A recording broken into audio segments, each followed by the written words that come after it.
भगवान अपि विश्वात्मा भक्ता नाम अभयंकर। श्री भगवान के विशेषण दे रहे हैं सुखदेव गोस्वामी।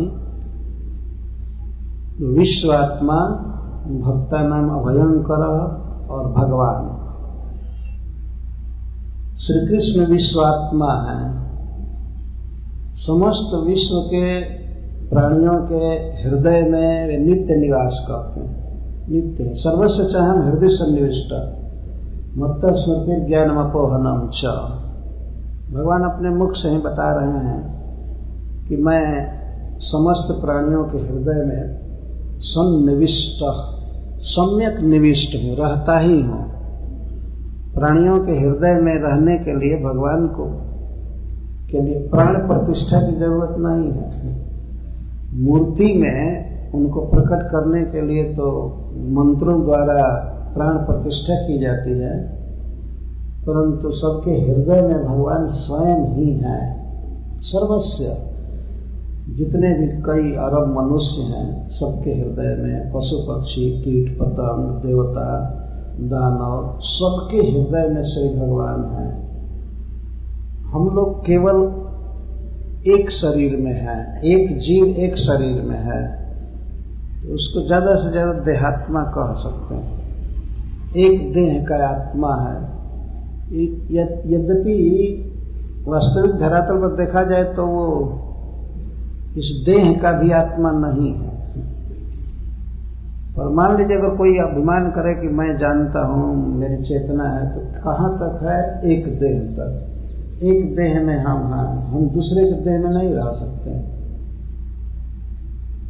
लेकिन भगवान विश्वात्मा है, समस्त विश्व के प्राणियों के हृदय में है, सर्वत्र व्याप्त है। तो पहले से ही वसुदेव जी के मन में भी थे इस नियम के अनुसार। भगवान विश्वात्मा है। विश्वात्मा अपि भगवान अपि, या अपि शब्द दोनों जगह प्रयुक्त होगा। भगवान विश्व के आत्मा है और 6 ऐश्वर्यों से परिपूर्ण है।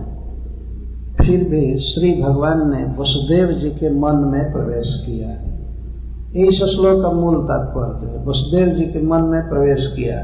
आनक दुंदुभी वसुदेव जी का एक नाम है। जब वसुदेव जी का जन्म हुआ था तो देवताओं ने नगाड़ा और सहनाइयां बजाई थी, दुंदुभी और आनक बजाया था, और यह कहा था कि यह बच्चा आगे चलकर भगवान का पिताश्री बनेगा। यह कहे थे। देवता लोग प्रतीक्षा कर रहे थे कि कब वसुदेव जी जन्म लेंगे। बहुत पहले से ही जब भगवान ने ये कहा था क्षीर समुद्र के तट पर कि मैं वसुदेव जी का पुत्र बनूंगा, तो देवता लोग बहुत काल से प्रतीक्षा कर रहे थे वसुदेव जी कब जन्म लेंगे, कब जन्म लेंगे, क्योंकि भविष्यवाणी बहुत पहले हो गई थी। वसुदेव जी के जन्म के बहुत पहले परंपरा से वो प्रतीक्षा कर रहे थे, इसके बाद ये जन्म लेंगे, इसके बाद ये जन्म लेंगे। तो सूर्य एक जादव विशेष जन्म लिए, तो ये लोग प्रतीक्षा कर रहे थे कि अब वसुदेव जी जन्म लेंगे। जब ही वसुदेव जी का जन्म हुआ तो देवताओं ने अपनी दुंदुभियां और नगाड़ा बजाया था। नगाड़ा जानते हैं, बहुत बड़ा होता है, उसको बजाया था देवताओं ने, अथवा देवताओं के नगाड़े अपने आप ही बजने लगे थे बिना बजाए। ये कोई असंभव नहीं है, बिना बजाए बजने लगे। हमने देखा है कहीं कहीं भारतवर्ष में भगवान शिव के मंदिर में और कहीं किसी मंदिर में इलेक्ट्रिक द्वारा वो बाजा फिट किए रहते हैं और केवल स्विच ऑन करते हैं और सब बाजे बजने लगते हैं। ये तो मनुष्यों की व्यवस्था है। देवताओं के यहाँ तो सब चीज ऑटोमेटिक है, स्विच भी नहीं दबाना पड़ता है। तो अपने आप नगाड़े बजने लगे और दुंदुभियां बजने लगे। दुंदुभी जो ऊपर की तरफ मोटा मुंह खुला रहता है, ऐसे बजाते हैं, तो दुंदुभी कहते हैं। तो इसीलिए श्री वसुदेव जी का एक नाम ही पड़ गया आनक दुंदुभी। आनक दुंदुभी। और इनका नाम इसीलिए देवताओं ने दिया कि इनके यहाँ भगवान जन्म लेंगे, इस खुशी में नगाड़े बजाए थे और दुंदुभियां बजाई थी। सुखदेव गोस्वामी कहते हैं कि जिनके जन्म के अवसर पर देवताओं ने नगाड़े और दुंदुभियां बजाई थी, उन वसुदेव जी के मन में श्री भगवान ने प्रवेश किया। भगवान का अर्थ है सर्वैश्वर्य परिपूर्ण, समस्त भाग से, समस्त ऐश्वर्य से, 6 ऐश्वर्य से जो परिपूर्ण हैं उन्हें कहते हैं भगवान, विश्वात्मा।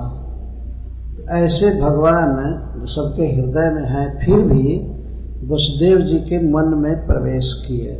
देखिए, ये है भगवान के जन्म की प्रक्रिया।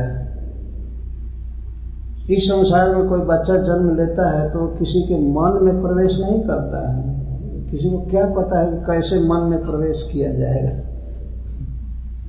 जन्म देने वाली माँ को या पिता को कुछ भी पता नहीं होता है। परस्पर शरीर का संग होता है, उसे धातु का क्षरण होता है। प्रत्येक जीव का जो शरीर है वो धातु से बना हुआ है, रज वीर्य से बना हुआ है। लेकिन भगवान तो भगवान है, अप्राकृत है।